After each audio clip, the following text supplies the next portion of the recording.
Hello, I'm Judy Piatkus and I'm here with Srimati. We're having a wonderful conversation about the next few years and what the world is going to be like. And I'm going to ask Srimati about the work that she is doing, which is helping our society. Srimati. Hi there, Judy. How would you describe the work you're doing?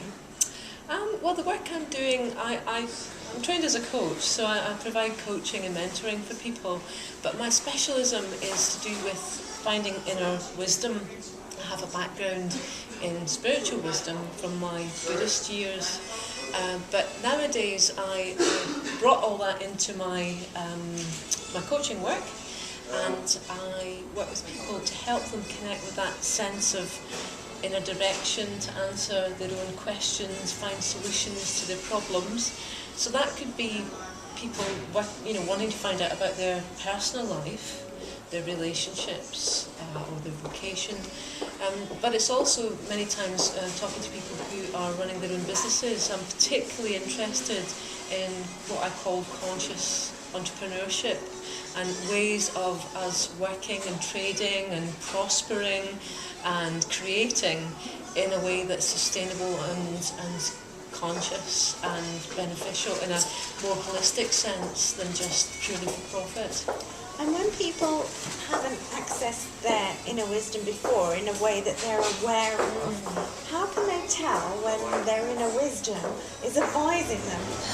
That's a great question. I was asked that earlier by an interviewer, and my response was, well, how do you know which voice in your head to trust? Absolutely. Yes, and I think that's very true, because I think, generally speaking, we haven't been taught how to hear that inner wisdom, and B, whether we can trust it or not. And like anything else, we need to build up a bit of practice and get our confidence.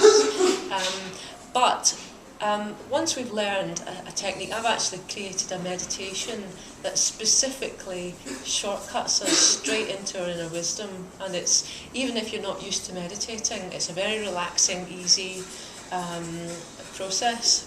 Wow. And yeah, that sounds really fascinating. And do men and women find it easy? And do men find it easier to access it? Do women find it easier, or does it not make much of a difference? I don't think it makes much of a difference. I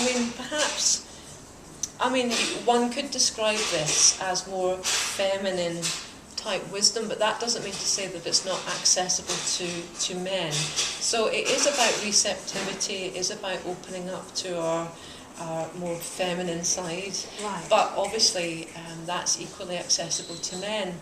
Having said that, perhaps men are more trained out of being receptive to that inner voice than women are, so perhaps there's a bigger barrier to overcome. Right. Yeah. Right. And I think often men are more in touch with their left brain logical side. Yes.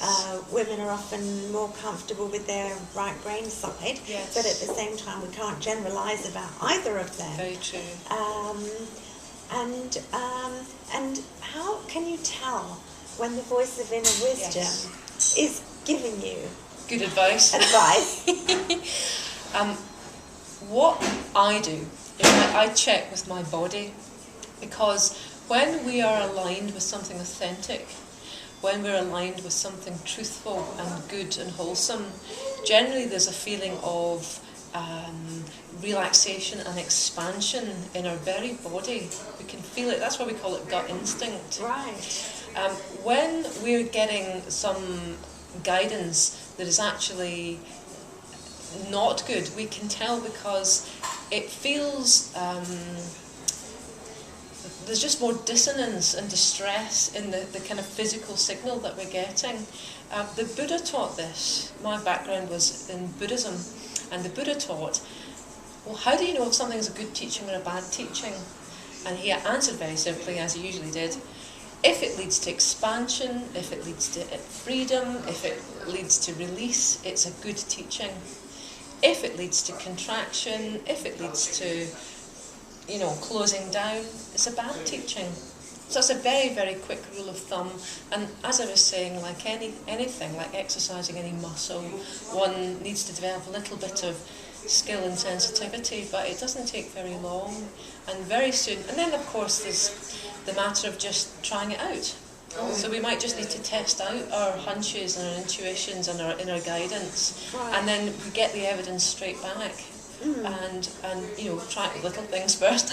Yes. And then we get more and more confident, and that's been my experience as I've gone through my life. I really feel like I live quite a magical life now. Things get created and I follow my intuition. The biggest hurdle for me is actually remembering to ask my intuition what I should I go into this shop or not. Or if I get so busy and in my head and I forget to even check in. Right. So I think it's having that awareness, that pause, just to ask, and then being quiet enough to hear, and then we can act. And that's why it's good to have it in the context of a wee meditation, because that just gives you that pause, and then from there you know where you're going.